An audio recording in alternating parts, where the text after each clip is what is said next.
उत्तर प्रदेश की सियासत में हर कोई इस सच से वाकिफ है कि मायावती और अखिलेश यादव एक दूसरे के ध्रुव विरोधी हैं। हाथी अपनी चाल से अक्सर अखिलेश की साइकिल को दबाने की कोशिश करता है, वहीं सपा भी दलित वोट बैंक में सेंधमारी की जुगत में रहती है।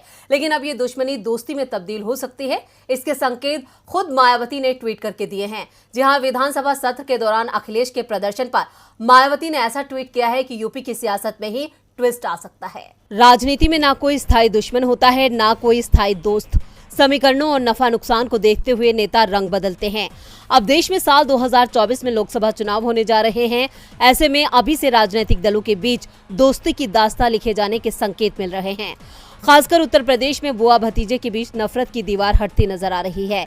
ये संकेत बहुजन समाज पार्टी की प्रमुख मायावती के एक ट्वीट से मिली है। दरअसल उत्तर प्रदेश विधानसभा सत्र के दौरान सपा प्रमुख अखिलेश यादव की अगुवाई में पार्टी कानून व्यवस्था और महंगाई जैसे मुद्दों पर पैदल मार्च निकाल रही है।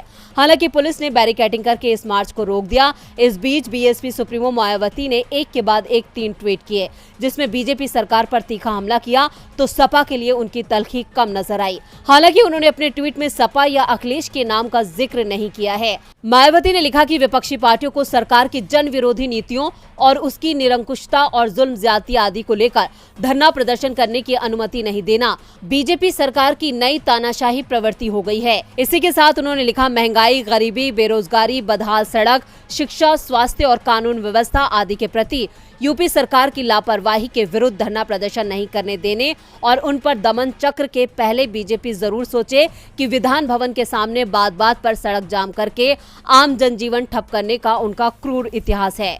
मायावती के इस ट्वीट के कई राजनीतिक मायने निकाले जा रहे हैं। दरअसल 3 साल पहले सपा बीएसपी गठबंधन टूटने के बाद शायद पहली बार है जब मायावती ने किसी मुद्दे पर अखिलेश का समर्थन किया है। इस ट्वीट के बाद राजनीतिक गलियारों में चर्चा है, क्या 2024 लोकसभा चुनाव में फिर से मायावती और अखिलेश यादव एक साथ आ सकते हैं? वहीं इन अटकलों के बीच समाजवादी पार्टी ने भी अपनी प्रतिक्रिया जाहिर की है। पार्टी के प्रवक्ता अनुराग भदौरिया ने कहा कि समाजवादी लोग जनता की आवाज उठाते हैं, उनकी परेशानियों को सरकार तक पहुंचाने का काम करते हैं। अच्छी बात है कि समाजवादी पार्टी की आवाज में कोई अपनी आवाज उठा रहा है। अब सपा के इस बयान से भी मायावती की तरफ से नरमी के संकेत मिले हैं, जिससे साफ जाहिर होता है कि यूपी की सियासत में एक बार फिर गठबंधन की नई तस्वीर उभर सकती है।